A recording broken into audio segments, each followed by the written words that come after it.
Calix Boxing. Happy Monday to everyone. November 27th, 2023. The year's flying by. And we had a good card over the weekend. We had some good fights. We had some meaningful fights, and we have some meaningful things to talk about. And we'll disturb some alliances today. We'll hurt some feelings. But it's just boxing talk, and we'll have some fun with it. And we'll also call some people out because some people need to be called out today. Shout out to Chauncey Pearls. Y'all make sure y'all hitting the like button as y'all come in. Let's try to get 100 likes on this show. Chauncey Pearls, give Maul and Junior credit. They put up a good fight. Maul looked good than I thought, and Junior took it and tried his best. Also, I'm happy this was pay-per-view, but not unhappy. Not happy and not unhappy. I purchased it. It was a fun card. My family enjoyed it. Yeah, it was enjoyable, and I came out not I still don't think it was pay-per-view value, but we came out with some beneficial things, and I'll talk about that here in a minute. But one thing I will not be doing, Chauncey, is giving Maul credit. And more on that in a little while. But one thing I will not be doing on this show is giving Maul credit for what happened on Saturday. That is one thing that is not happening.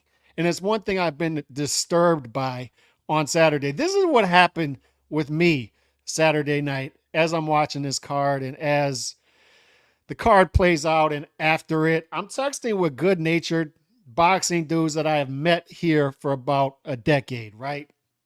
And we're having good-natured, just unbiased, objective boxing talk about the fights and what we saw, right?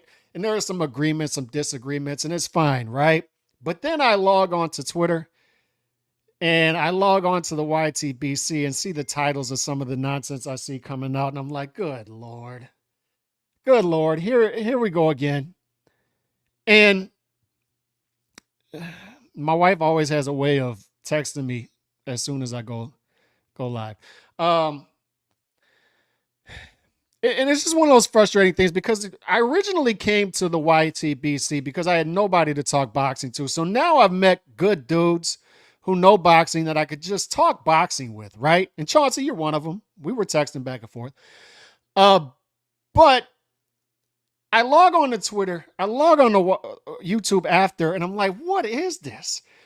What in the world is wrong with these people? You ever seen the movie Tropic Thunder, where the dude is like with the black face, he's like, never go full retard? These dudes did not take that advice. They did not take that advice. And I'm logging on to this. I'm like, what in the world is this? What is this? And then I have to decide, do I just disappear? Do I just shut everything down and just go at it and have fun with the dudes that I can objectively talk to, critically minded, critical thinking dudes that I could just talk boxing with? Or do I come here and push back on some of this stuff, because this stuff needs to be pushed back on? This sport is not in the hands of good people, fellas. And I mean that from power brokers down to journalists. It is not in the hands of good people. We are lost out here. From the power brokers on down to the media, we are lost. I even see it from good-natured people that are still missing it, particularly when it comes to Canelo versus Benavidez and what will go down in 2024, and what they're trying to brainwash people into thinking that they're not going to see in 2024. It's sad, and I know why they're doing it. Grifters will grift. We can get into conversations about the good-natured people I see out there that I think are just missing it, right? And that's fair, and I don't have any issues with those dudes. We can disagree on things, but there are grifters out there, particularly the Paulie Malignaggi's of the world, right? And we've talked about that. And it's sad to see that, because when you see good commentators go in this direction, just swerve off in this direction, and you know why they're doing it, because it's out of nature with the rest of the stuff that they're saying. I've talked about how when it comes to Malignaggi, we cannot listen to him when it comes to Canelo, Haney, Pacquiao. For whatever reason, man, he's sunk his teeth into those fighters, and he'll never let go. I've explained how anti-Canelo content on Twitter, on YouTube sells. Everybody who does this sees the engagement on those in the back office, right? And they see what gets the clicks.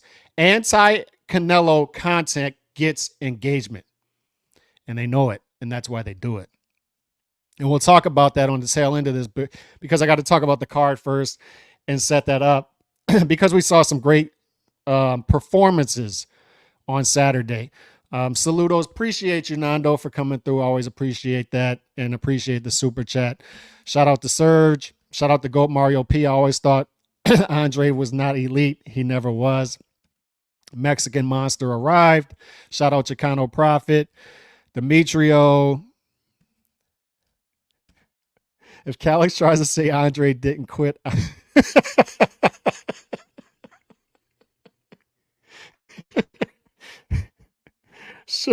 Shout out my guy, Bruce Gass out of Rhode Island. My guy, Bruce Gass out of Rhode Island. And Boo Boo Andre also out of Rhode Island. We'll talk about that. We'll get into the Boo Boo Andre stuff as well, because there were some endearing qualities that were there Saturday. But yeah, Chicano, I'm going to touch on this in a minute because there's a lot of stuff that needs to be unboxed. Boxing involves nuance, and unfortunately, you don't have nuanced thinking. We broke that down. And we are completely lost out here. And we are completely, boxing fans, we are without representation. Just good-natured boxing fans who want to see good fights and just want to see good content come on our TV on Friday and Saturday night. We are without representation out here. Completely without representation. And Saturday night, yesterday, this morning, specific examples of that. Specific examples of that. They're letting us down, and they're letting the sport of boxing down. But let's talk about the fighters that shined on Saturday. Let's start with Katie Taylor. For her to come out there, and I don't even feel like she had to make the proper adjustments. I think she had to just do more of and better at what she did in the first fight, and she did that. Putting together combination punches, easier said than done as you have a bigger fighter walking you down. But put together the combination punches, pretty much outpointed her opponent and had more effective punches than she did in the first fight. And that's how she got, and it's easier said than done, fellas. It's easier said than done when you got a bigger opponent coming at you who can walk you down. And she did that on Saturday, and that's why she's an all-time great female fighter. That's why when she's in Ireland, that place is sold out. When she's in New York, that place is sold out. We can talk all we want about the quote, right? As she bores everybody to death. And shout out to David Benavidez, by the way, because he said something in the post-fight press conference after the fight that stuck out to me. And it tells me that this guy gets it. He specifically gets it now, but he said you have to entertain. And Katie Taylor understands the entertainment value of things. Clarissa Shields does not. And that's why Katie Taylor touches hearts, souls, right? Win or lose, she's vulnerable, but people are invested in that career. She goes out, she makes the proper adjustments. She wins the fight. Close fight, another close fight, another tough fight to score. She wins it. There'll be a trilogy, and that place will sell out. That fight will sell out an even bigger arena. Shout out to Katie Taylor. So let's start with the card on Saturday night, as we talked about Katie Taylor. Some things that stuck out. Hector Luis Garcia, one of the overvalued titleists, right? He got it off of Chris Colbert, he's Chris Colbert, right? And we've talked about how he's one of the most overvalued titleists, and he's not going to keep that title for long. Well, he lost it. Lamont Roach wins a close decision. And we talked about the Tank Davis theorem, right? And if you're a faint of heart type of person, a Canelo Alvarez is not for you. That's not a fan base for you. It's not a tent for you, right? Because Canelo goes out and fights the fights. Canelo is going to take on top competition. Despite what they're out there trying to brainwash you to believe that's going to happen in 2024 right now, that is not going to happen. He's going to go out and fight the fights. If you're a faint of heart type, If you don't want that feeling in your gut of your favorite fighter going out there and fighting dangerous fights, then Tank Davis is right over there, fellas. Tank Davis right over there. All the stuff they've trying to brainwash you about what Canelo is out there doing. Canelo's ducking the slick black fighters. You got a fighter at lightweight doing that out in the open right now. Shakur Stevenson has to change his last name to Hernandez and get hit 27,000 times in the face to get a Tank Davis fight.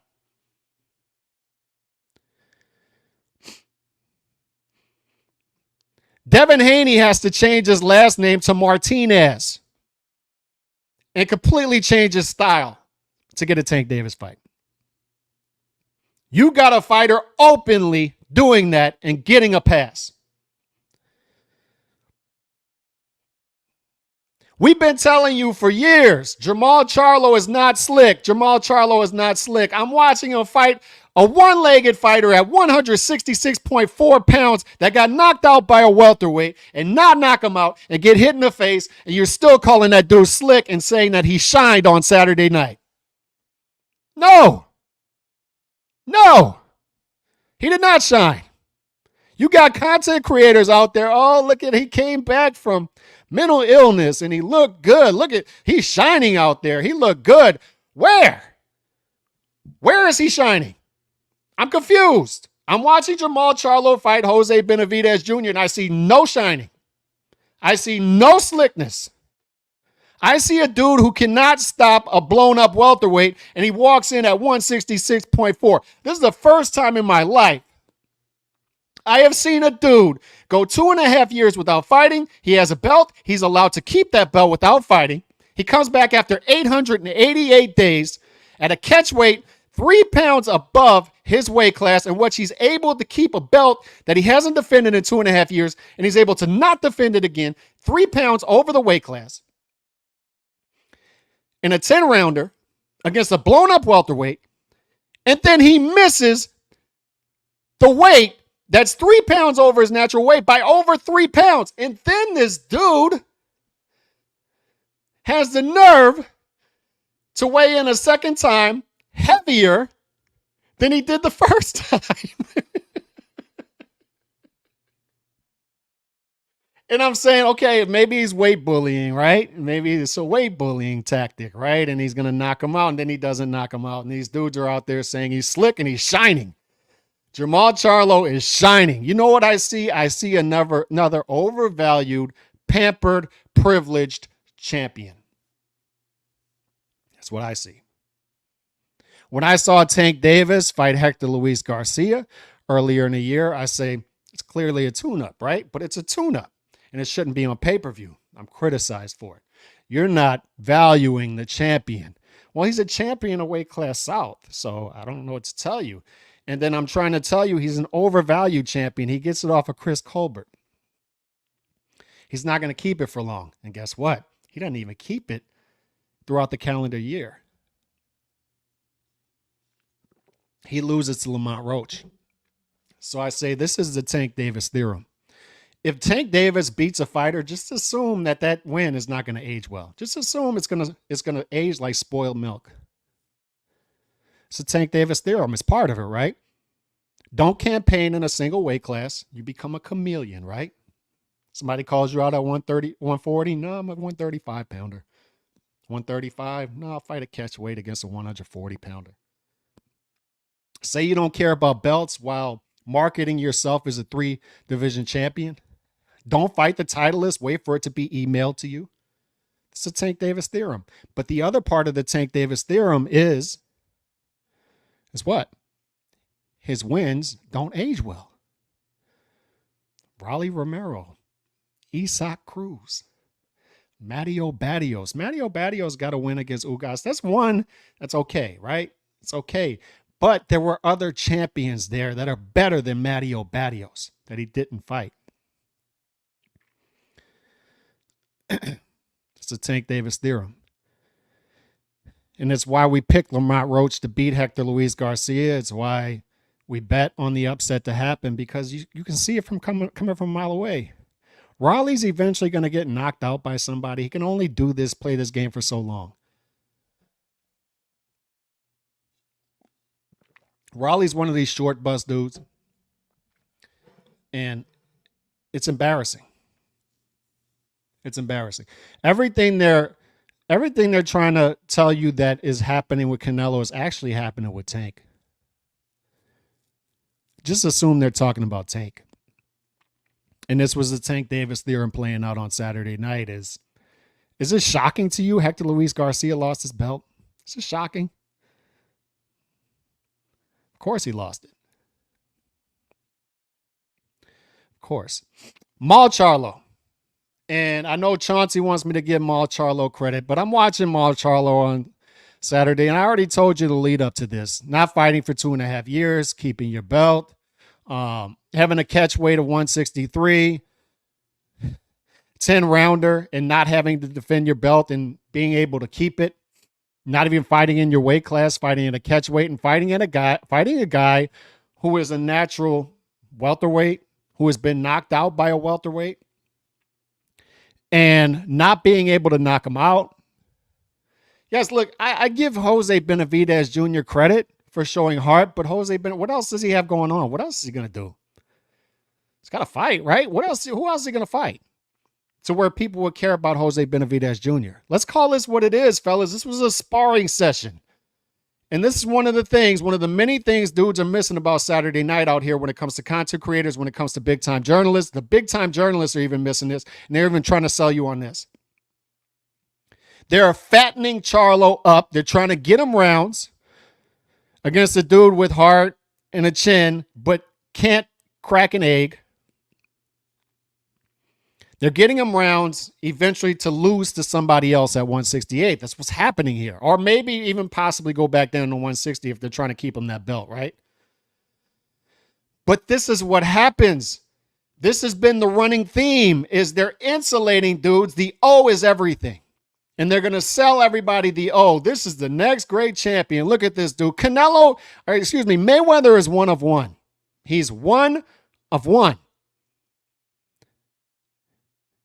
People are caught up in this late stage Mayweather model of low risk, high reward, protect your O. The O is everything. I win. I'm not going to lose. Win, win, win, win, win, right?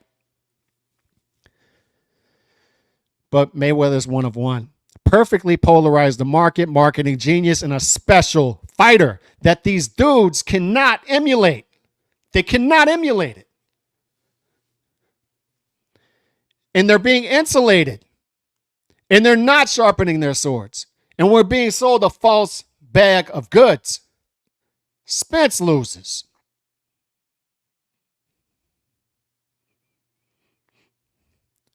Jermell Charlo, destroyed by Canelo.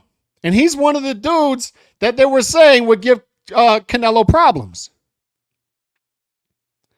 Boo Boo Andre, we'll talk about him in a minute. What happened? He steps up, finally, gets destroyed, loses his O. They insulate these fighters, keep the O, and then when these dudes get outside of their bubble, they lose. Jermall Charlo will lose the first fight where he steps up. Mark my words. Whether it be down at 160, Janibek, Carlos Adames, whether it be at 168, Caleb Plant will walk through him. Caleb Plant will beat him easily. Mark my words. When these dudes get outside of their bubble, they lose. And that's what you had happen on Saturday, is they're getting this dude on a co-main event of one of the greatest cards of all time. Co-main event. It's a sparring session. A 10-round catchweight sparring session. That's what you had. Sorry, Chauncey, that's what you had. When I watched Jermall Charlo fight on Saturday, you know what I saw?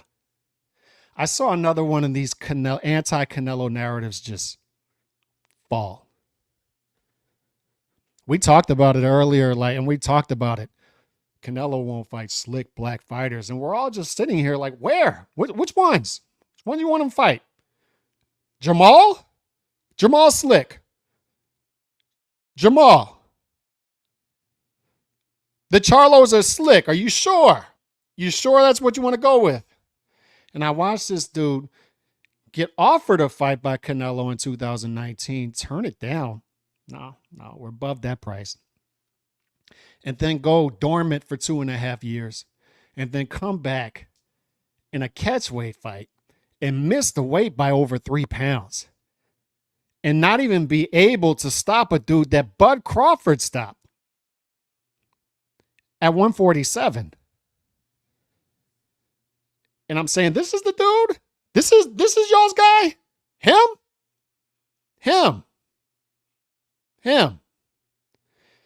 And then I go to the main event and I'm watching Boo Boo Andre. And I'm saying, that dude's slick? Boo Boo Andre's slick. He doesn't look very slick to me. I don't know. This is the first time I've seen him in there with real pressure, a real fighter. And he doesn't look very slick. And I have to go and watch. People keep reposting these Paulie Malignaggi clips on ProBox TV and Paulie TV. Canelo's been ducking Benavidez and Boo Boo Andre their whole careers. So Canelo's been ducking Benavidez for 9 years, Paulie? On what universe? On what planet has that been occurring? Ducking Boo Boo Andre. The truth of the matter is, Boo Boo Andre is one of these chronically mismanaged fighters that we talk about. For the love of God, man, they insulated this dude and kept the O going his whole career, all to cash it out against Benavidez. Of all the fighters to step up against, you picked the one that was stylistically the worst for you. And these are the wizards of smart. These are the dudes in the back boardrooms that are doing these genius deals, right? That are so strategic and tough to maneuver, right? And you just have to trust the process because as boxing fans, we're on the outside and these dudes are way smarter than us. And they keep an O for this dude for 15 years, all to cash it out against a dude that is stylistically the worst for him. And the sad part about this is there were actually endearing qualities for Boo Boo Andre. I said this after the fight. The dude, he seems like a goofball. He seems like the dude trading Pokemon cards at the lunch table, and it's kind of endearing. He's goofy. Seems like a good dude. And on top of that, he went in there and tried to actually win the fight. I like that. He didn't just go in there for a payday. He's trying, like he's winning the first 2.5 rounds. And even when he's getting touched up in round 4 and 5, he's trying to figure it out, right? He's actually throwing some punches back until he gets back in the corner between rounds and says, stop it. Just stop it. I'm done. So that part is actually endearing. I found more endearing qualities in Boo Boo Andre in a tough loss, getting touched up, than I did in 15 years of doing God only knows what they were trying to do. What in the hell are they trying to do? Talk themselves out of Janet Beck fight twice. Price themselves out of Zach Parker fight. We're going to make over $1 million to fight Zach Parker. Nope, can't do it. Priced themselves out of all kind of fights, protected this all to do what they did on Saturday? And I'm supposed to be impressed by that? I'm supposed to give Jamal Charlo credit and say Jamal Charlo shined on Saturday, man. He was shining. He looked great. No, he didn't. I'm sorry. I didn't see it. Where was it? Where was this slick fighter you promised me? I didn't see it. You dudes, your standards are so low, particularly for these American fighters. And you're wondering why we're not producing great American champions. Look how low your standards are. This dude doesn't knock out a welterweight, blown up welterweight, in a 10-round fight in which it's a catch weight above his own weight, and he blew it off. Missed it by 1 million. And still doesn't knock the guy out. Doesn't even come close to doing it. And I'm supposed to be impressed by that. And y'all are impressed by it. That's the confusing part. Y'all are impressed by it. And y'all wonder why y'all aren't getting up great American fighters. Look at your standards for these dudes. Look at your expectations. Look at how you praise them for doing nothing. Nada. I'm watching this sparring session on Saturday night, and I'm like, where is it? Jose Benavidez Jr. is showing a lot of heart. Yeah, he is. But guess what? What else does he have to do? What else is he going to do but fight on his brother's undercard? Who the hell wants to watch him fight right now? It's just the truth of the matter. There's no demand for the dude. And now they've done what they've done with Jamal Charlo for 15 years, 14 years, however long it's been, all to cash him out to somebody in 2024, whatever it's going to be. And I'm supposed to be impressed by this.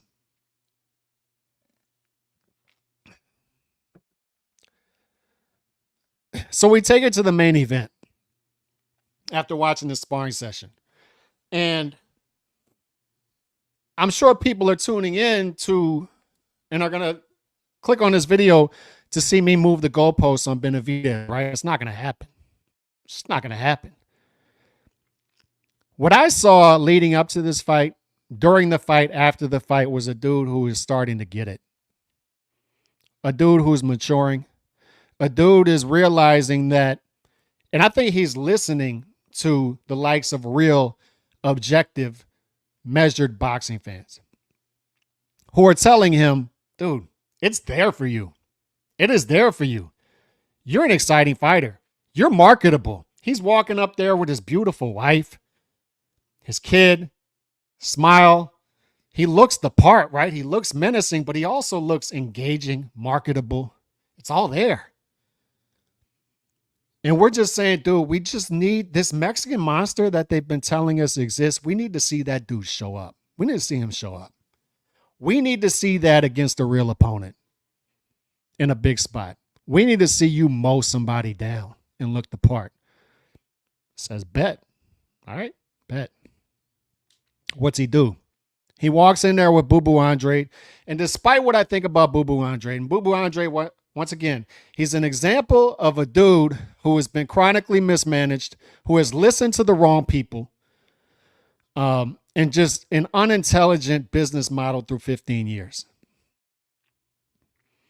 Just, it's been a boring style against mismatch after mismatch after mismatch. And we've been saying for years, just step this dude up. And for years, the boxing media, who's been ranking this guy high, and on top of that, his small number of fanatical fan base, right, who have been saying, this guy's real slick. He's wrong for guys like Canelo, and he's wrong for this guy. He's wrong for that guy, right? He beats everybody.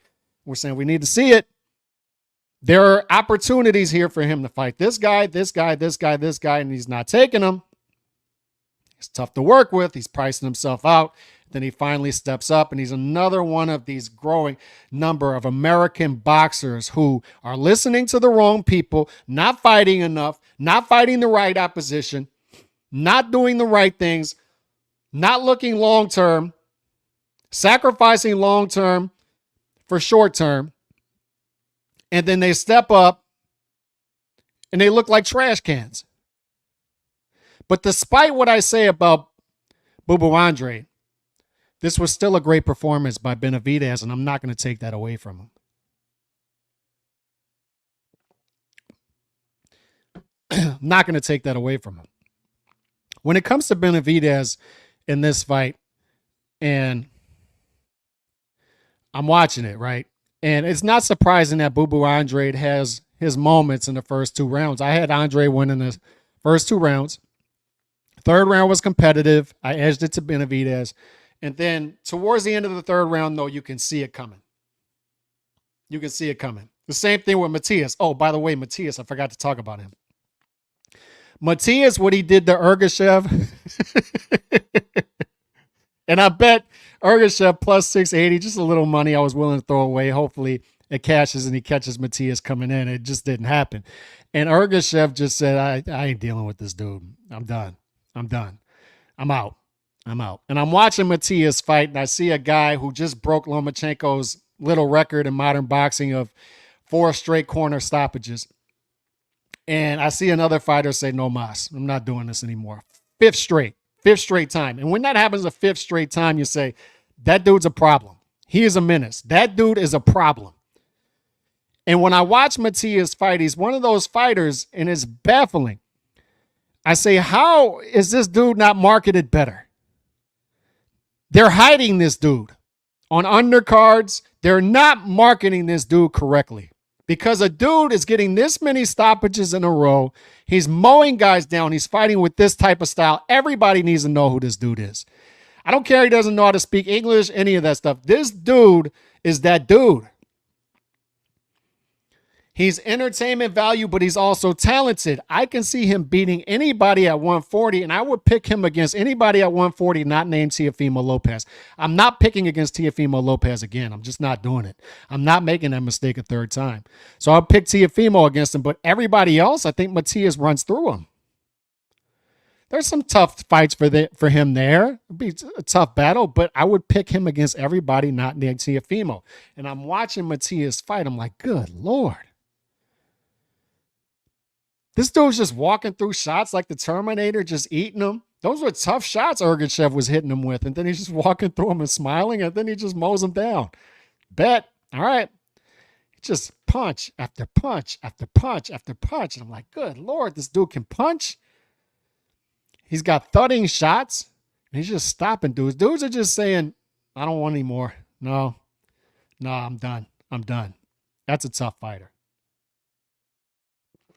And that's the dude, if they're not getting him the fights he wants, he needs to go somewhere where he's going to be valued. If he's not getting the fights he wants, if dudes aren't going to step in the ring with him, just fight that dude 3 times a year. Get him more fights. Because that's a dude, another one that's being chronically mismanaged because he needs to be known. He needs to be known. Matias is a problem. That dude is a problem. That was one of the glaring things on Saturday night that everybody should see, and I think pretty much everybody's in agreement with, even if they don't admit it, that dude is a problem for everybody. It's just... But Benavidez, once again, I see Benavidez run through Boo Andre. He starts to get his thing going, right? 4th, 5th round. And then you start to see Andre really give, right? And then that's when the 15 years of being insulated starts to come into play, right? It's, yeah, they've been saying this dude is slick. They've been saying this dude is this and that. But once he faces resistance, you start to see him wilt a little bit, right? And I give him credit that he tried to stay in there. He was trying to figure things out. But he started to give, and that's, once again, it comes into play when dudes are not being sharpened, their swords aren't being sharpened, and then once they get in that tough spot, they just give in. And that's what happened with Boo Andre. He's just like, I haven't been in there anywhere close to a dude like this. And Benavidez has been in there with a Caleb Plant, who I said before is better than Boo Andre, and you say it even more so now. Caleb Plant is better than Boo Andre, and I think clearly so. But it doesn't take away from the performance that Benavidez had. The eye test showed out on Saturday night. I'm texting back and forth with Surgical Boxing during the fight, and he's saying, good Lord, man, this dude, like, he's throwing this many punches, and he's throwing them all with power, and he's throwing them from different angles. So this dude is a problem for anybody, that style. And I don't want to hear anything about the weight bullying either. Because dudes are out there saying, well, you know, Benavidez is a weight bully. What do you mean he's a weight bully? I understand he's big. He looks like a cruiserweight. I get it. He is a big super middleweight. But guess what? He's getting underneath the 168-pound limit right now without a problem. This dude weighed in at 167.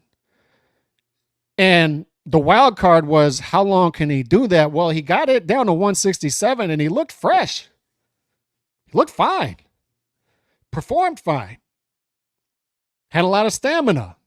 So as long as he's doing that, how can we call him a weight bully if he's fighting? You know, maybe you say Lemieux was a natural middleweight and Boo Andre is a natural middleweight. Fair enough. Fair enough. But he just fought Caleb Plant. To me, if you're going to call Benavidez a weight bully, you got to call everybody a weight bully because everybody's doing that now. The dude's shrinking himself down, and there comes a time when that backfires, right? We saw it with Chavez Jr. We saw it recently with Errol Spence Jr. Is they can only go down there so much and fight, you say, naturally smaller guys. But as long as this dude can do that, as long as he can get down to that weight, And then until he fails a test, I got to assume he's clean. That's how I roll. Until a dude fails a test, he's clean to me. I'm not going to make accusations because he's with Memo Heredia or whatever. Dude's making the weight. He's showing out. He's not a weight bully to me. But he knocks Boo Boo Andre out or stops him. And I say, he's arrived. The Mexican monster that we've been waiting for, that we've been promised, he's here now. He's knocking on that door now. For 8+ years, we've been saying, you're largely hiding this dude. When a Samson Lewis, whatever his name is, with his gold chains, comes out and says, with his used car dealership sales tactics, comes out and says, yeah, we marinated his only fight against Caleb Plant. We marinated that for a half a decade. And I see that. I'm like, what the hell is this? What is that? As a boxing fan, it's a huge turnoff. You marinated his only real fight for 5 years. What is that? That's not what I want to see. I don't trust you. I don't trust your team. I don't trust that you're going to take this guy in the right direction. Correct? And they say they're going to fight Morrell Jr., but they fight Boo Boo Andre. So those are the negatives, right? But these are the positives. I think Benavidez gets it. I think he understands it now. I think he's learned from his mistakes. I think he's learned from the recreational drug abuse. I think he's learned from missing weight on the scale. I think he's maturing. I think he's listened to people like us, you and I in the chat. You're welcome, by the way, to the Benavidez nut huggers. You're welcome because your guy is looking better than ever. Your guy is actually doing things now because of demand. Because if it was up to you, the Samson Lewicks of the world would listen to you and put him in easy fight after easy fight after easy fight because you guys are going to adulate him regardless. You dudes are going to get knee pads on and suck this dude off no matter what he does, just like the Tank Davis fans. If it wasn't for us creating natural demand for him to fight actual fights and do actual things, then he wouldn't be doing actual things. You're welcome.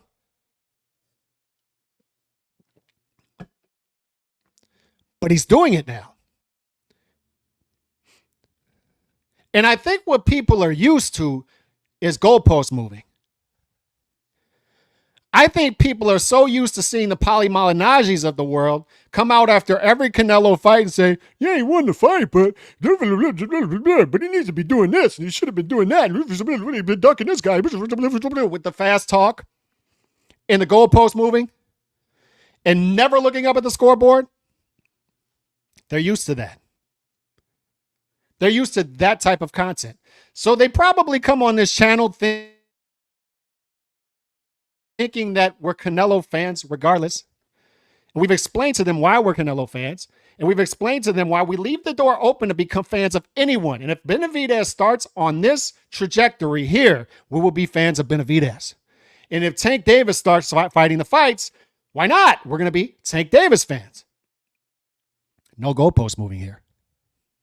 Surprise. Surprise. Credit to Benavidez. Benavidez has a solid 2023. Benavidez beats Caleb Plant. He beats Boo Boo Andre. He's doing the things we've been wanting him to do. So here's your credit. Surprise. Benavidez, as far as 2023 goes, top 5, top 10 as far as fighter of the year. Caleb Plant beats him. Boo Boo Andre, despite what we think of him, he's probably overvalued, yes, but knocks him out. We've been waiting for that. He does it. He's arrived. He's here. He's here now. Credit. Flowers. There it is. See how that works? My God, that was so hard. Oh my God.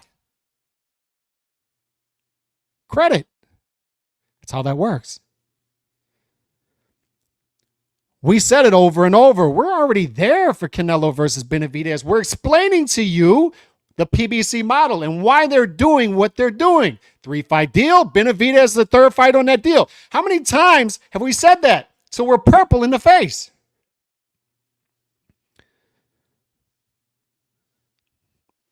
We've explained to you why it's happening September 2024, and I don't agree with it. And guess what? I'm calling for the fight to happen in May 2024. To hell with Munguia. Munguia, go fight Berlanga. I'm there already. All right? But guess what? This is the fun part. When it comes to you dudes, y'all are all over the place, and y'all are a mess. Shout out to Remy, and shout out to everybody in the chat. Make sure y'all are hitting that like button. I appreciate everybody being here. It's just one of those shows where I get on my rants and I go, but we'll look at the comments in a minute. Appreciate that, Remy. When a Samson Lukowicz with his gold chains and his used car salesman tactics comes out on these small podcasts and he says things like, I marinated that fight for half a decade. And they'll say things like, yeah, it makes sense. Makes sense. Yeah, it makes sense. You want to maximize the value of the fight. Yeah, makes sense. Makes sense. 5 years? Yeah, no big deal. It's just 5 years. It's 5 years. Happened in 2023 instead of 2018. It's only 5 years. It's only 5 years. It's his only big fight. It only took 5 years to make, but I can see that. 5 years. Look at these dudes over here fretting over 5 years. It's only 5 years. It's just 5 years. But then when it comes to Canelo, what happens? And this is why I bring up May versus September. You know what the difference between May and September is? It's 4 months. You know what the difference between 2018 and 2023 is? It's 5 years. Not 5 months, 5 years. And this is what we talk about is different rules for different fighters, different expectations for different fighters. And they're still telling us that Canelo is above these fighters and better than these fighters without telling us that, but they're not going to be honest about that.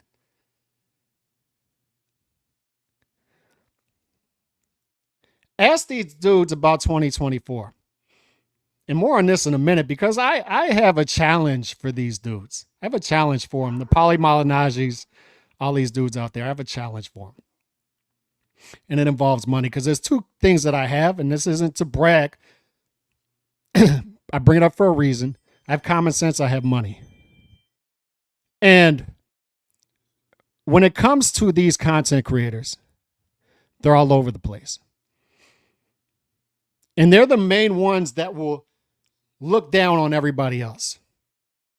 Stick their chest out, project down to everybody else, right? About who real boxing fans should be.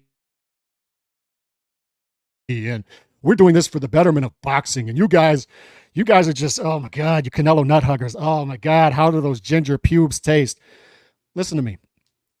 You dudes excused away 5 years of marination for a pay-per-view that doesn't even do 100,000 pay-per-view buys. That your fighter would have won whether it happened in 2018 or 2023. So it made zero sense to do it. And you'll explain it away. And you'll say, yeah, it makes perfect sense. Makes perfect sense. Yeah, whatever. But then when we talk about Canelo versus Benavidez in 2024, you dudes are acting like if Canelo fights Munguia in May and Benavidez in September, because I guarantee you, dude, and I've said this, and once again, I'll offer this challenge in a minute. If Canelo fights Munguia in May, what do you think is going to happen? Benavidez will be there front row, and they're going to do the same thing they did for the Chavez Jr. fight before the Triple G fight.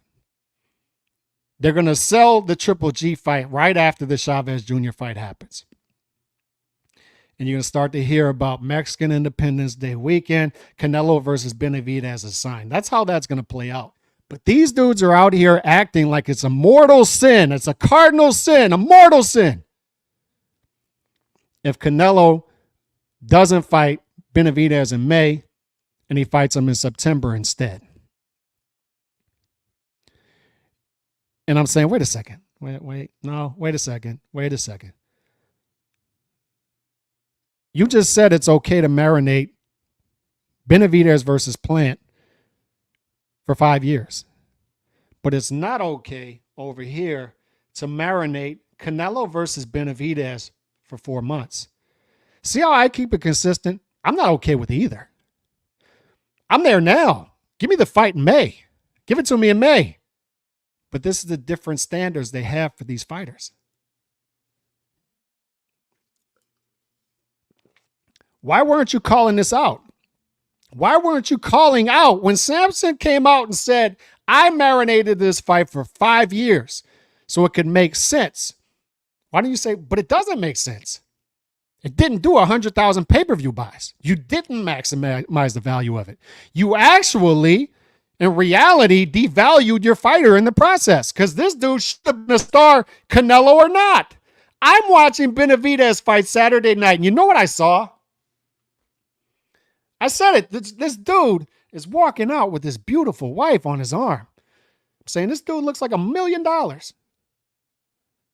This dude looks the part. He looks menacing. He looks big, but he looks marketable. He goes out there, beats Andre down. Entertaining fight. You know what happens after the fight? He gets on the microphone, clearly and concisely says what he wants. I want Canelo. Is that what y'all want to see? Speak on it. That's what y'all want to see it too? I want Canelo. That's him knocking on the door. Canelo, I'm here now. He goes to the post-fight press conference. I want Canelo. Clearly and concisely. He now has a plan that he's enacting. Plant, Andre, this is what y'all wanted, right? Y'all wanted fights. You got them now. And you have people like me saying, yep, flowers. There it is. You got it. You're that dude. Like, you're there now. You're clearly number 2 in the division. You're clearly on that trajectory toward future stardom. I'm there with you. We're on the same page now. Just keep going. Keep doing it. Keep doing it. You're going to be a star. And I'll be a fan, win or lose. Right? We don't move the goalposts on them. Right? And then what happens in the post-fight press conference? And contrast this with what Caleb Plant did late 2020. Remember when Caleb Plant, I forgot who he beat. It was right after COVID, and he had all the spotlight. It's right after the shutdowns. He has all the spotlight. He's on Fox. He's got viewers. And they ask him, who do you want, Caleb, after he wins? And he's got like a C performance. It wasn't a good performance, but they have the spotlight on him. He said, who do you want, Caleb? Who do you want to fight? I need to go talk to Al. I need to go talk. No! Say Canelo. Say you want to fight Canelo. That's how it's done. And he doesn't do it. Contrast that with what Benavidez did. Benavidez says, I want Canelo. Specifically, I want Canelo. He does it again in the post-fight press conference. They ask him about the pound-for-pound list. He says, humbly, endearing, he says, I'm not there yet, but I will be there. I'm not there yet. I will be there. He understands where he is. He understands where he wants to go and what he needs to do to get there. This is what I'm talking about when it comes to maturity. This isn't the same guy from a year or two ago. This isn't the same guy that fought once in 2022 against a blown up semi-retired middleweight. This isn't the same guy. This is the dude that I'm sure walked into Samson Wick's office at some point, maybe gave Al Heyman a call and said, look, we need to get this thing going. I'm tired of this. We need to get this going. I can beat anybody. Let's go. Let's go. He's taking control of his career. He's fighting the fights now. And he said something else after the fight that stuck out to me. And it was as a boxing fan, it was great to hear, specifically coming after the Shakur Stevenson debacle. He says, it's not just about winning and losing. It's not just about that. I need to entertain. These fighters need to understand it's not just about wins and losses. You need to entertain. You need to go out there, go for knockouts. He understands you got to touch the hearts and souls of people to get them engaged, get them emotionally invested in you. And this is what we've been saying. So once again, to the Benavidez nut huggers out there, you're welcome. He's listening to the demand from good-natured, unbiased boxing fans who aren't going to be forgiving of a dude marinating a fight for 5 years. Go to hell with that. We have no tolerance for marination anymore. That's why we're with you. We're saying do the fight in May. No matter who it is, do it in May. But I'm also explaining the difference between you and I. If this was Benavidez, the A side, you know what we'd be hearing? If Benavidez was the A side and his B side wins a fight like this, you know what we'd be hearing? Yeah, but his last fight was 49,000 pay-per-view buys. And I don't think his live gate was that good last fight. Look, it was a small arena. It's a small arena, and I don't think the pay-per-views did well. We need to wait a couple of days to see what the pay-per-view numbers are, because if the pay-per-view numbers aren't good, then the fight's not there yet. We can't do the fight yet. That's the difference between you and I. You dudes who want to talk about real boxing fans and what real boxing fans and how real boxing fans talk and behave, that's the difference between you and I. I don't give a damn what the pay-per-view numbers did. I saw the performance. Give me the damn fight. This is the beautiful relationship between Canelo and his fans that I talked about. And what makes it easy to be a Canelo fan is I never hear about the splits. The only reason I know Caleb Plant got $10 million is because these dudes made the fight in November instead of September because they were hardballing and trying to get Canelo to sign a multi-fight deal. And trying to get Caleb Plant to make $10 million instead of $8 million. The only way I hear about network stuff and all that is when the other side plays hardball. We don't give a damn. Make the fight. You dudes out here fighting invisible enemies. I'm sure there are some Canelo fans in the Canelo fringe fan base who are talking like that, right? I'm sure they're saying, oh, Benavidez is a weight bully. I'm sure that's happening somewhere, but I don't see these dudes when I go to Canelo fights. These dudes are not in the chat. 95% of the base is not like that. Canelo fans are saying, give us the fight. We're there. I've explained this. Canelo fans are not invested in the O. The dude has already lost. So what? He loses to Bivol, signs another fight 17 days later, and we're there 4 months later in Vegas, drinking Modelo's, watching big booty Latinas, dancing around, having a blast. Nobody even talks about Bivol. We didn't need to see him get retribution against Bivol. We're there. Why? He delivers events. He delivers fights. You dudes do not learn from history. You're doing the same exact thing that dudes were doing before the Golovkin fight right now. Benavidez may as well be Golovkin, the super middleweight version of him. It's the same thing. Playing out again. And you should be learning from that. And you should be trusting the track record. And saying, well, not only did he fight that guy, he signed to fight that dude within 18 months of winning the lineal middleweight title. And he did that right after the two lineal champions before him openly ducked Golovkin. And then within 18 months, he signs on to fight at Golovkin. Within 18 months of winning the lineal title. And he fights him once, and he fights him twice, and he fights him 3 times. And this was supposed to be the dude that was going to destroy Canelo. Destroy him. Canelo was never going to be the same after him. 6 years later, 7 years later, this dude's still the biggest star in boxing. And we're doing this again. And you dudes don't learn from history. It's the Paulie Malignaggi's of the world. Paulie was saying these same things 6 or 7 years ago with Golovkin. And now he's doing it again. The Teddy Atlases of the world. making the same mistakes over and over, but they don't care because nobody's going to hold them to this stuff.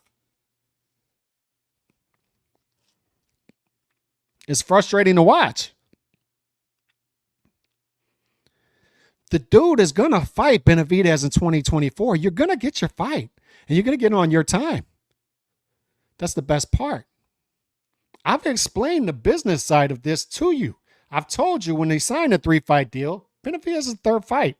Duh, common sense. Why is he the third fight? Do I have to go in detail about this? I'm not interested in it because I'm not interested in the business side. But if I have to explain it to you, this is how Al Heyman works. Al Heyman wants the Benavidez fight on the third fight, age Canelo out a little bit. And on top of that, he thinks Benavidez will actually beat Canelo, which he may. And if he does, then he can lure Canelo into another multi-fight deal with Benavidez on the front end of that on a rematch. Hello? Duh.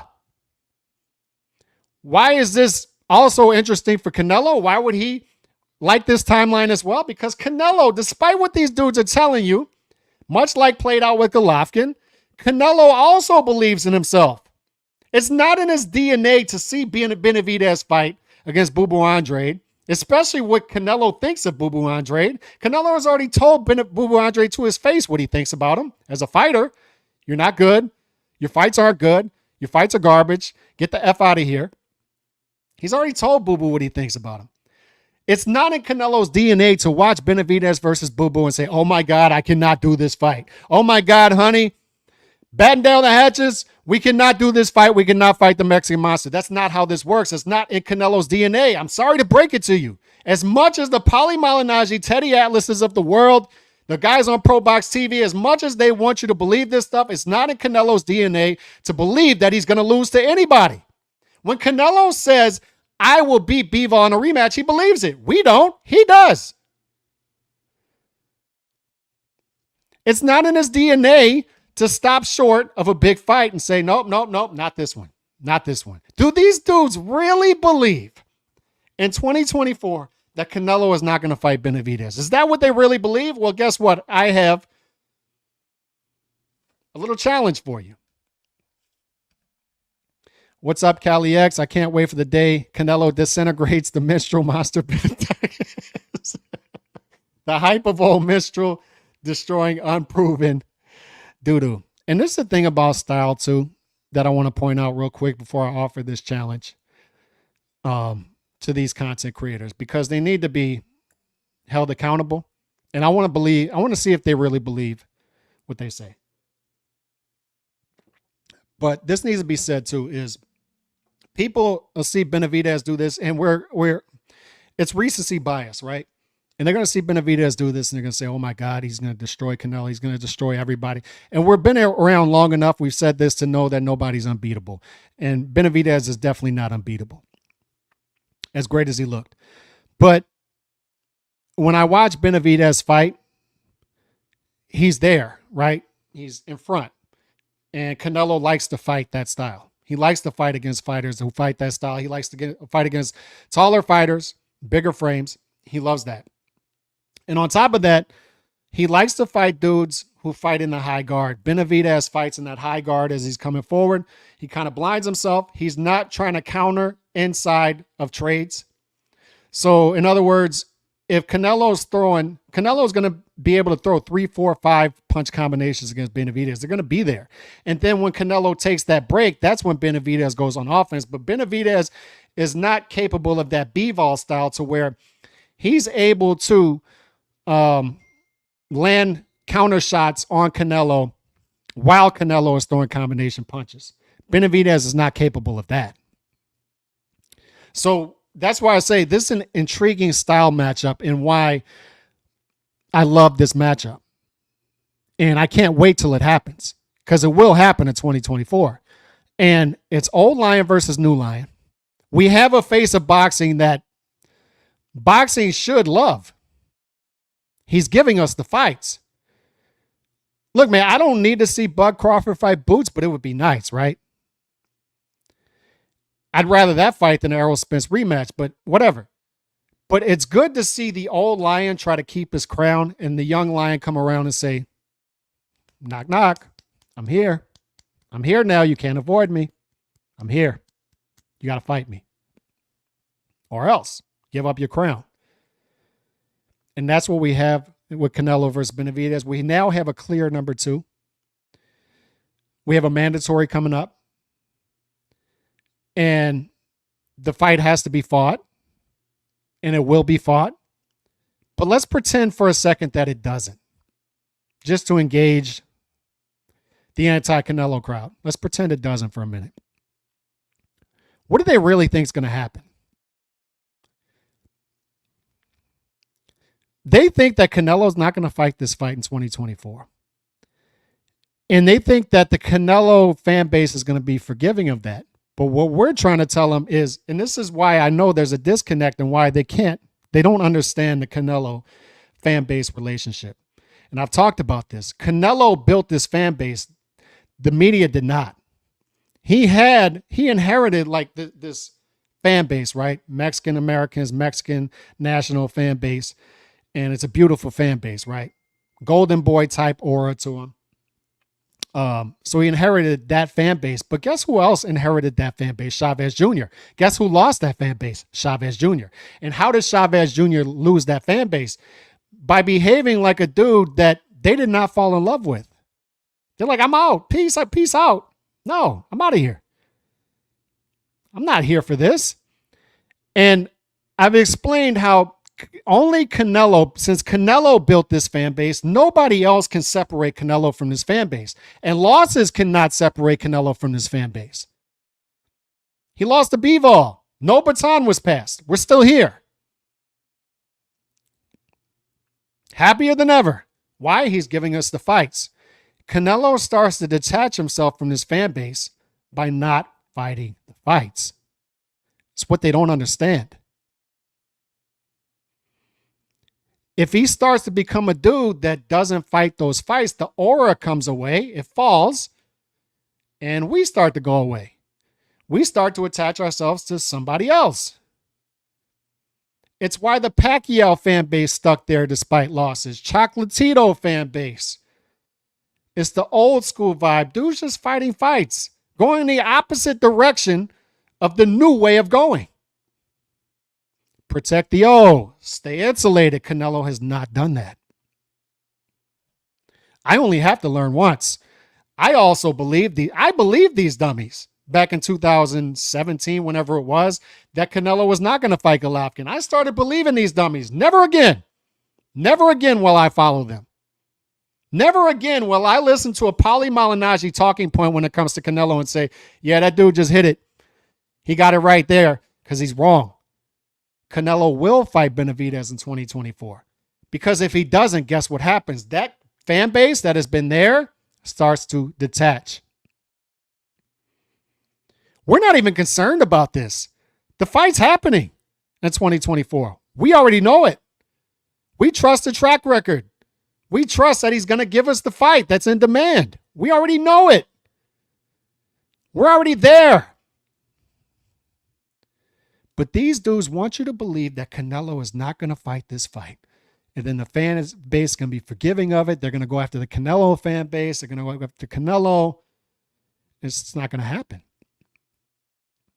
It's not going to happen.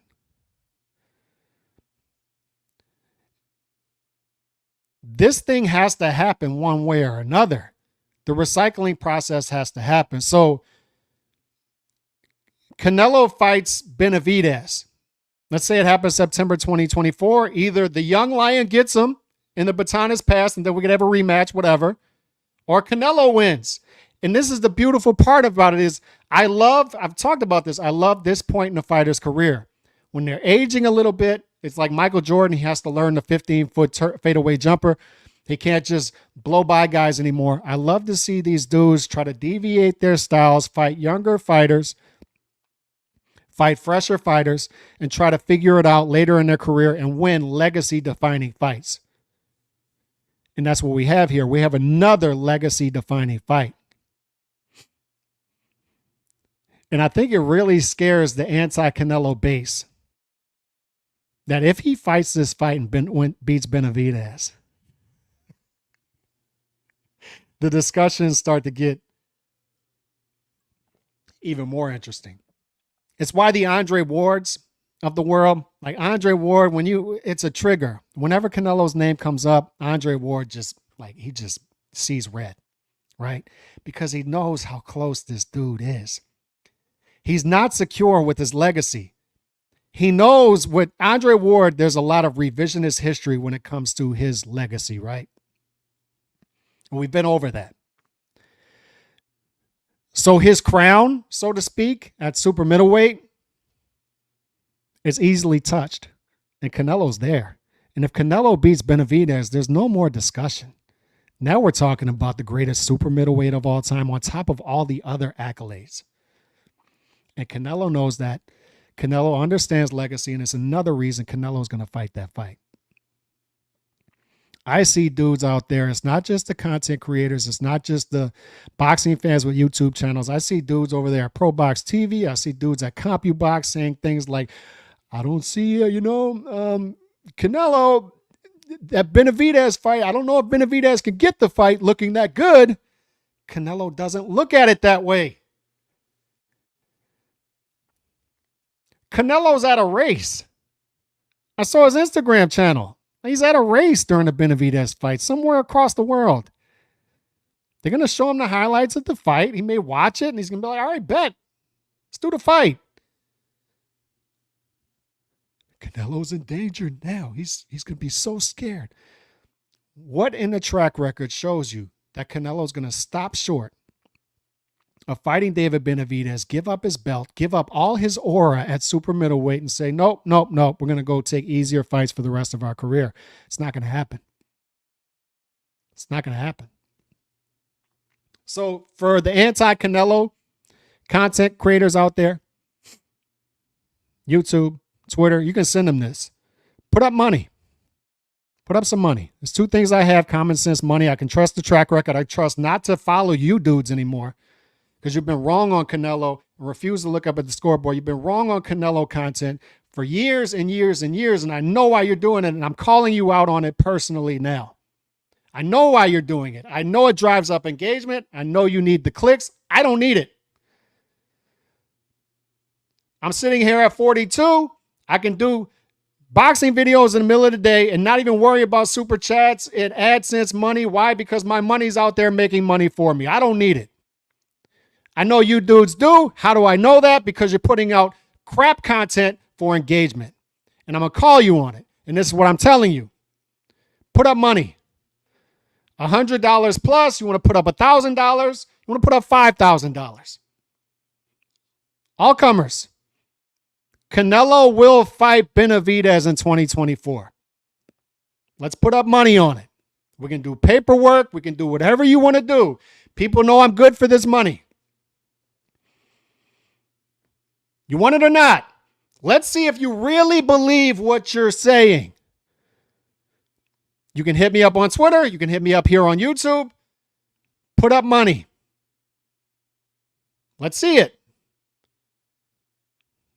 Put your money where your mouth is.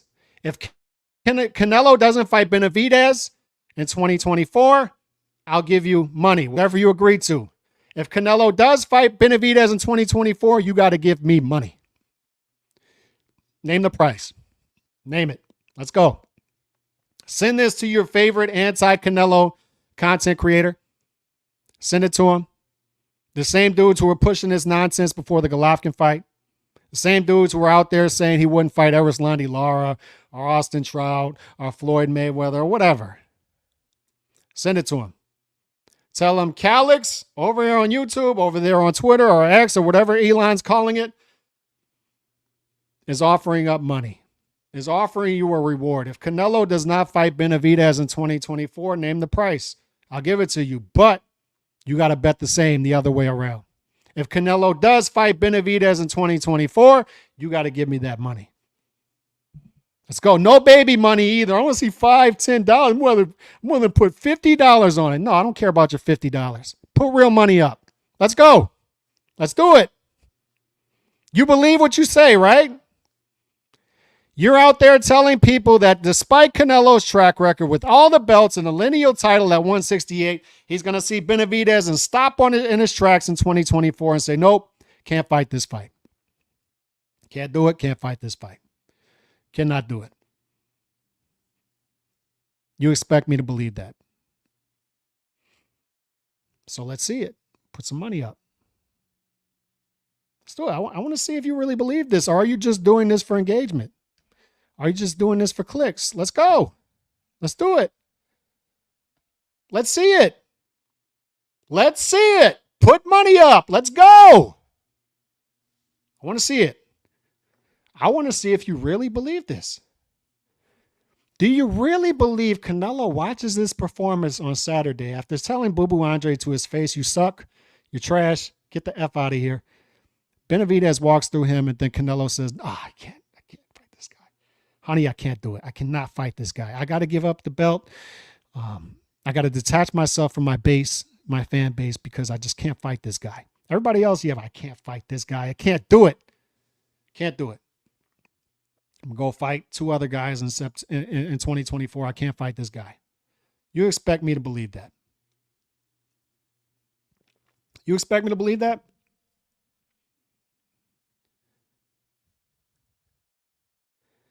This is what I'm telling you.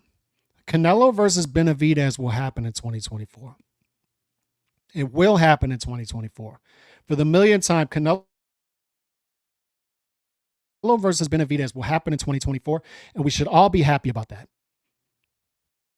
We have organic demand for a fight now. We should all be happy that we have a face of boxing that is going to fight the fights. He's not going to say some garbage like low risk, high reward, or that guy just doesn't bring pay-per-view value. We don't talk like this over here. You're not going to hear me say, oh, you know, Benavidez versus Boo Boo did 75,000 pay-per-view buys, so we can't do that fight. No, to hell with that. Make the fight. If Benavidez plays hardball, then we'll start talking numbers. But who cares? Make the fight. I don't care what the split is. Make the damn fight. I don't care how many pay-per-view buys he did or didn't do. I don't care how bad the live gate numbers are, how small the arena was, where the arena was, Thanksgiving weekend. I don't care about any of that. Make the fight. That dude has earned the fight. Make it. I don't care about any of that. This fan base does not care about that. We just want to see the fight. Stylistically great fight. Old Lion versus New Lion. This is what boxing is supposed to be about. Number one versus number two. Lineal on the line. Undisputed on the line. Everything is there. Make the fight.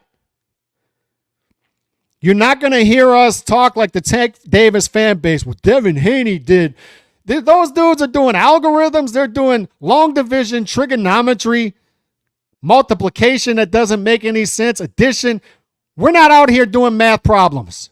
We're saying that dude's number one versus number two. That's Young Lion versus Old Lion. It's a great stylistic matchup between big pressure fighter versus smaller economical boxer puncher. This is how we're talking, and we're saying make the fight. And we're saying we are going to see this fight because we trust Canelo to make this fight. That's why we're here. We're not explaining Canelo's nonsense away because there's no nonsense to explain away. You dudes can do that mental gymnastics over on the Tank Davis side. You can do that with Benavidez, explaining away why they marinated a fight for a half a decade that did less than 100,000 pay-per-view buys. Go do it. Have at it. Have fun with that. We don't want any part of that. That's why we're here. You still don't get it. That's why we're here. And I don't believe you. I don't believe y'all believe what you're saying. I think you're doing it for clicks. I think you know Canelo versus Benavidez will happen, but you're out there tap dancing for the algorithm. That's what I believe. And we'll call you on it over here. Put up money. Real money. Not $10. Real money. Put it up. I'm willing to put up real money that Canelo will fight Benavidez. I don't think you're willing to put up money that Canelo will not fight Benavidez. I don't think you're willing to do it. I think you're going to do the same thing you always do. You're going to react to every bit of anti-Canelo news that's put out there for whatever reason, like the cat reacting to the laser pointer. I think that you're going to continue to try to brainwash people at the expense of boxing, because we want to see more Canelo Alvarez's walk through the door, more fighters fighting the fights. We want to see more Chocolatitos. We want to see more Manny Pacquiao's. But you dudes are out there putting out anti-boxing content. You're out there carrying water for these fighters like a Jamal Charlo, like a Andre, like a Benavidez up to recently, at the expense of fighters out there doing real things. And all we're saying is we want to be fans of these dudes. I want to be a David Benavidez fan. I will not move the goalposts on these dudes. If these dudes fight real fights, I will become a fan. And I'm there now with David Benavidez. It's all there. This dude is doing everything right now. Notice how I did not move the goalposts on this dude. Walks in with this beautiful wife, just strutting in, looking like $1 million. Jumpsuit, all of it. Walks in, made weight easily, did everything right, goes in there, destroys Andre, says everything right after the fight. He has a plan, he executes it. It's a clear and concise model that everybody can understand going forward. I want Canelo. I gave you the fight you want to fight. I want Canelo. Here it is. Yes, yes. David, that's what we've been asking for. We don't want to hear your promoter come out with his 12 gold chains. David, what's his name? Samson Wicks, saying he's marinating fights and why that makes sense. It does not make sense to us. That does not make sense to real boxing fans. It does not. You could have been a star already. So now you're listening. Now you get it. You're saying after the fight, I'm not top 10 pound for pound yet, but I'm going to be there. He understands why he's got to do it, what he needs to do to get there. He's saying things like endearing things like, we need to entertain. Boxing fans need a reason to show up. Yes, he gets it. Yes, yes. Give me less Samson Wicks doing interviews. I don't want to see any more Samson Wicks interviews. I know you dudes, they're passing this dude around like a $5 hooker after the Caleb Plant fight. Everybody's doing a Samson Wicks interview thinking that that's something. And this dude's telling dudes that he's marinating fights for half a decade and they think that's a good idea. It's not a good idea. My dead grandma can get a Samson Wicks interview. Who cares? David Benavidez is now saying the right things. The maddening part is this should have been years ago. All right? But let's get past that. This dude's doing the right thing now. We got a fight lined up in 2024. We should all be demanding the same thing. We should all want the same thing. Everybody should want that. Legend, all-time great, top. He has all of the hardware. And a young lion coming around, not waiting for something to fall in his lap and saying, you know, I'm going to go out there and get it. Caleb Plant? Yeah. All right. Same opponent as Canelo. Yeah, let's do it. Top 3. Andre, y'all saying this dude's slick? Yeah, all that stuff. Yeah, slick, whatever. He goes in there. Of course he's not slick. Slick. I've been telling y'all for years there's no slick fighters up there. Another thing we got right, by the way. Charlo's not slick. Boo-Boo's not slick. Sorry. It's just not slick. Sorry. Canelo versus Benavidez. Would it shock you to do if that did over 1.5 million pay-per-view buys? Would it shock you if that did a $30 million live gate? 1 versus 2. This is where this isn't Tank versus Ryan, fellas. This is where everything aligns. The casual market will come in. The hardcore boxing fans see it, right? And they say, 1 versus 2, stylistically, great fight. I can see where both fighters could have success in this fight. I can see how this could be a close fight, a tough fight to call. Despite what the recency bias guys are telling you, that Benavidez is going to come in there and walk through Canelo, I'm telling you, there are things there that Canelo can take advantage of, even at an advanced age.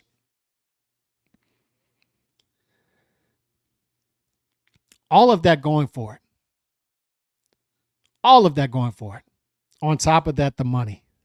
1.5 million pay-per-view buys up, $30 million live gate. All of that is in play. All of it's in play.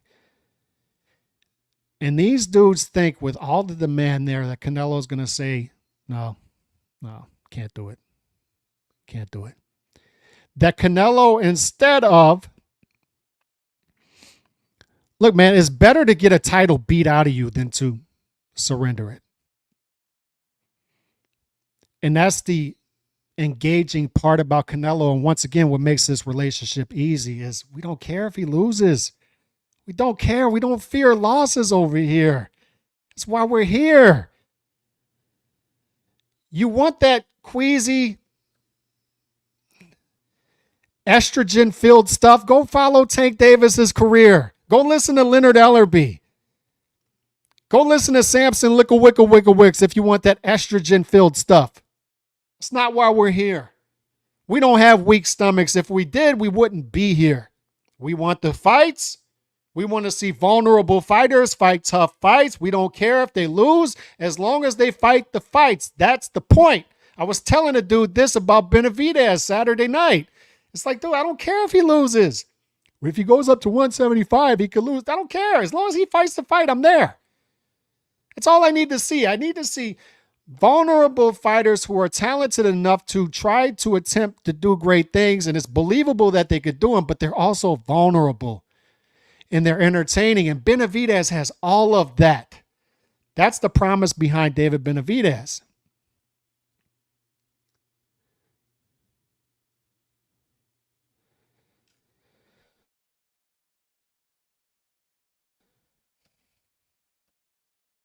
Edwin Castillo, we can't forget he took Morrell for bogus reasons. And look, I understand that sentiment. And look, people need to realize why comments like this are still out there, by the way. And this is why I defended Edwin Castillo when he says stuff like this, because people will say, look, man, let's just be happy. Let's be happy Benavidez is doing this stuff. It's because when you have a track record of doing things for 8 years, it's tough to just get rid of that sentiment with 2 fights. Especially when you say things like, I'm going to fight Morrell Jr. and then you fight Boo Boo Andre, who we all felt like Morrell Jr. was going to be the tougher fight, right? That being said, I said when Boo Boo Andre was announced, Caleb Plant Boo Boo Andre is a hell of a year. It's a good year. It's a solid year. And he's clearly number 2 in that division now. And he's putting on performances, and that's a performance, despite what the pay-per-view numbers will do. I'm sure it's going to go double wood. I'm sure the pay-per-view didn't do well. That being said, I'm sure the highlight reel of Boo Boo Andre, David Benavidez beating down Boo Boo Andre, I'm sure it's going to travel. And I'm sure people are talking now. I'm sure people are going to talk about this dude, David Benavidez. They call him the Mexican Monster. That dude's a beast, and they want him to fight Canelo. And then this is going to get casuals talking. This is where it perfectly aligns between the hardcore boxing fans want to see this fight because it's everything that's right about boxing, right? It's a high-stakes legacy fight for both fighters.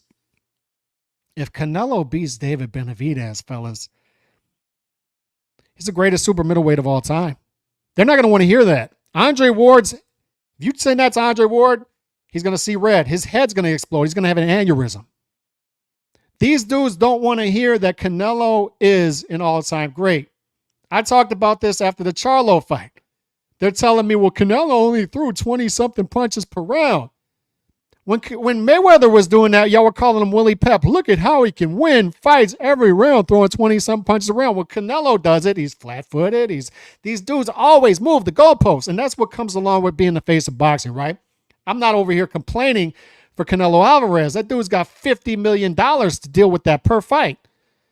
It comes with the territory. but you got to be honest about why you're doing it. And you can't do it at the expense of boxing.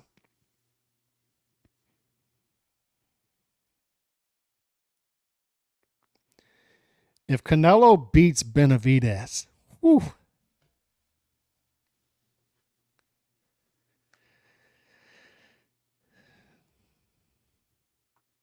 they're not going to want to deal with that. And he can. And don't doubt me on this, fellas. There is a section of content creators, the anti-Canelo dudes, who are praying. If they're Catholic, they're praying their rosaries that Canelo does not fight Benavidez, because they would love to run with that. It's going to make for great engagement for them. They're trying to wish it into existence. They're trying to brainwash people into believing that that's possible. And they want that because they would rather Canelo surrender his belt, surrender his aura, instead of getting it beaten out of him. And what we're saying is, we're here because Canelo fights the fights. And we trust that he will continue to fight the fights. And we trust the track record. You same dudes were out here 5, 6, 7 years ago saying he was not going to fight Golovkin. He's not going to do it. If he fights Golovkin, he's going to get destroyed. He's going to do just like Cotto. He's going to do just like Sergio. Say, no, because that's what Canelo does, right? Canelo's not built like that. The Canelo fights him, and he fights him, and he fights him. And he comes out and he wins the trilogy.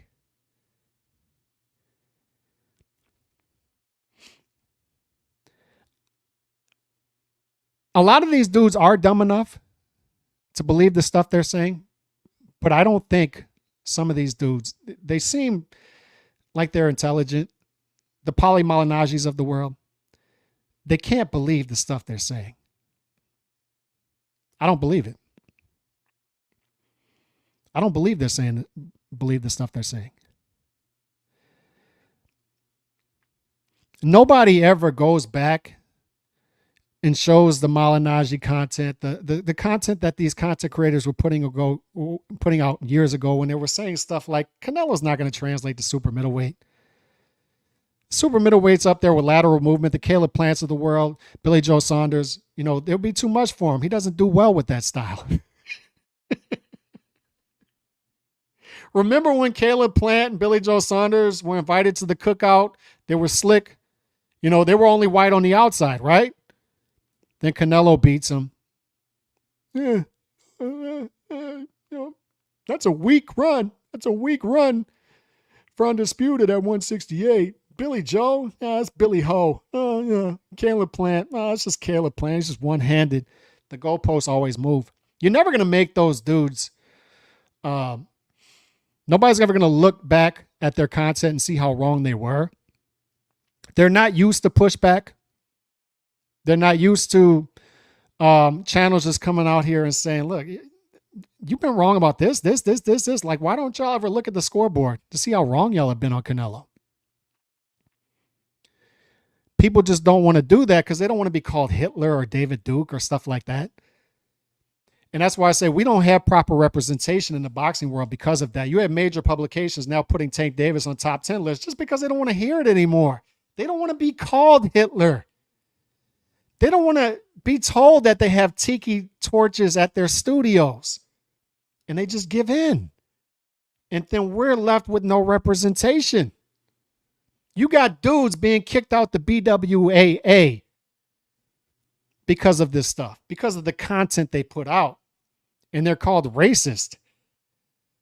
And nobody speaks up for them. And they're no longer in the BWAA. That's why I have no respect for these organizations. I have my own BWAA. It's called the CAA, Calyx Association of America.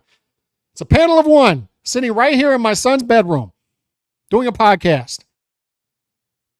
Panel of one. I have my own Hall of Fame. I don't respect the BWAA. Go to hell. Especially when they're saying nonsense like Canelo. I don't think he's going to fight Benavidez. You know, I don't know. Benavidez may have looked too good. He may have looked too good to get that fight against Canelo in 2024. I don't think he's going to fight him. I don't think he's going to fight. They're ignoring everything that's right in front of their faces. And it's disrespectful to boxing fans. Because it's one, it's just bad content. You're misinforming people. But two, you have good boxers who are doing the right things. And you throw them under the bus at the expense of fighters who aren't doing anything. Nothing. Jamal Charlo shined on Saturday? What? Are you kidding me? A real boxing fan is going to sit there and look at something like that, like Jamal Charlo? After 2.5 years of doing nothing and blowing off weight and going the distance with a blown up welterweight on one leg, this dude got shot in the leg.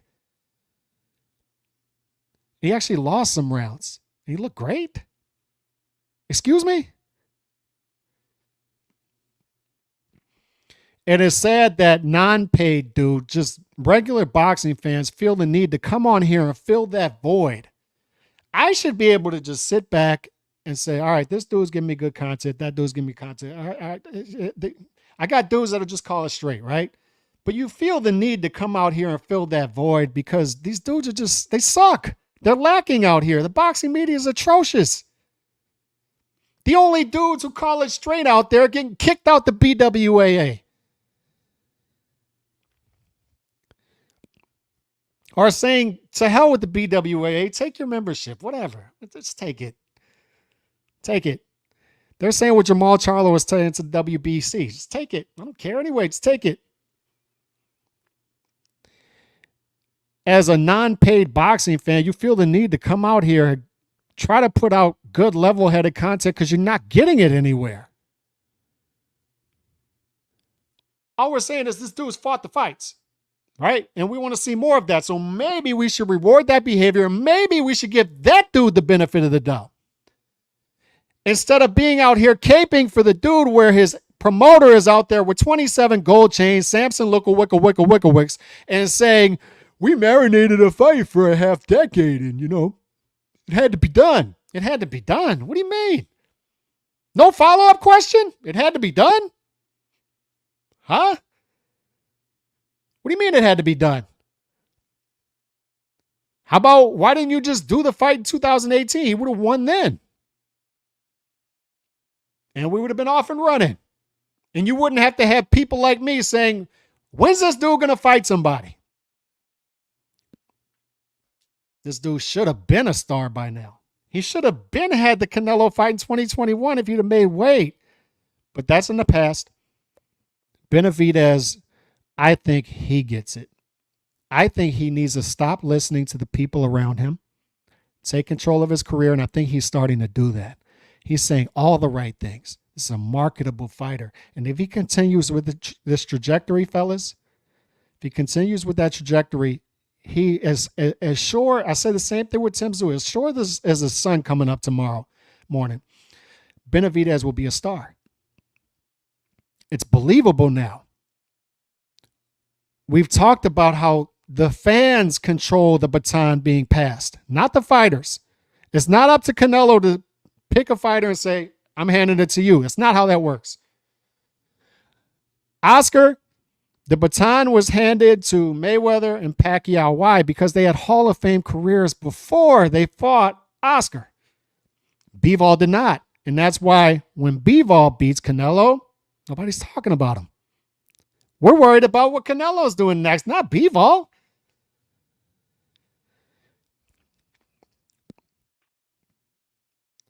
And it's the same thing here. Now, Benavidez has organic movement.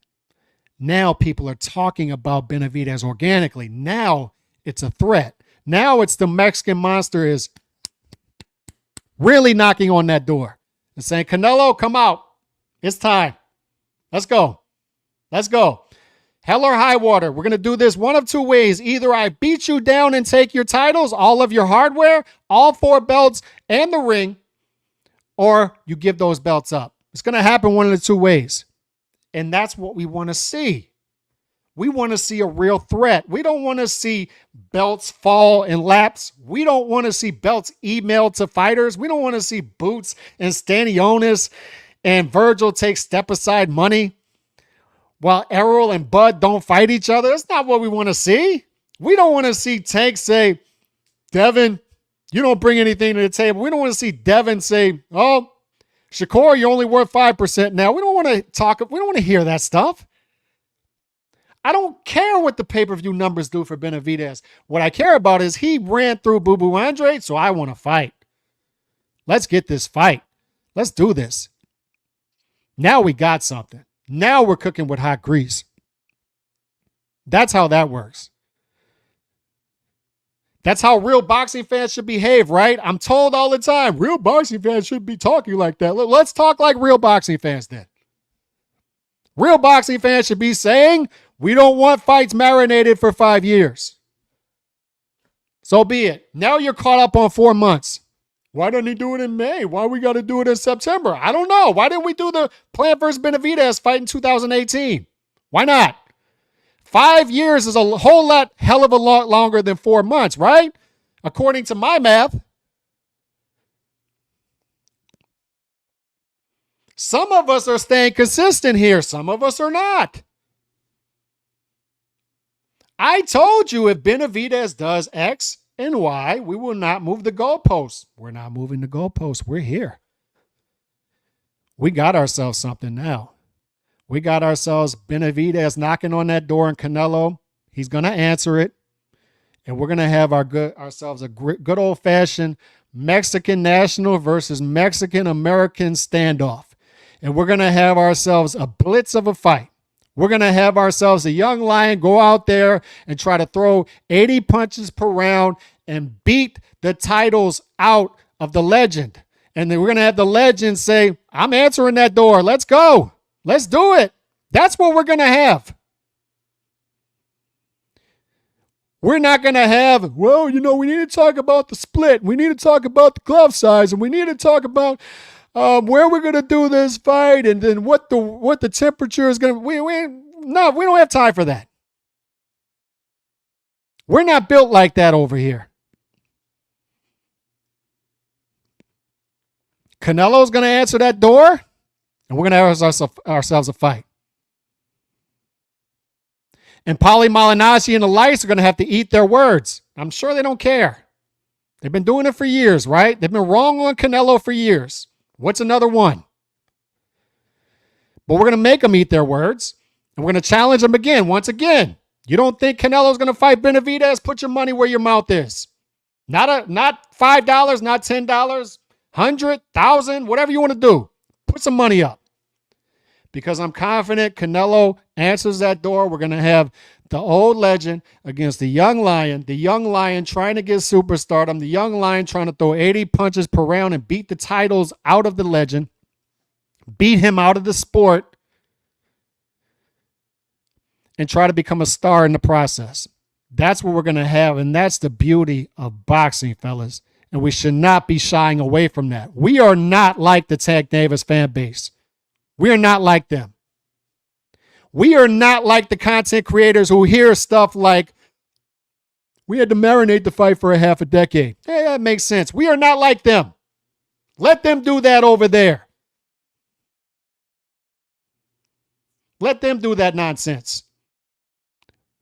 We're for real shit over here. We like real fights. We like real fighters. And we welcome David Benavidez home. You're behaving like a fighter now. Welcome. Welcome.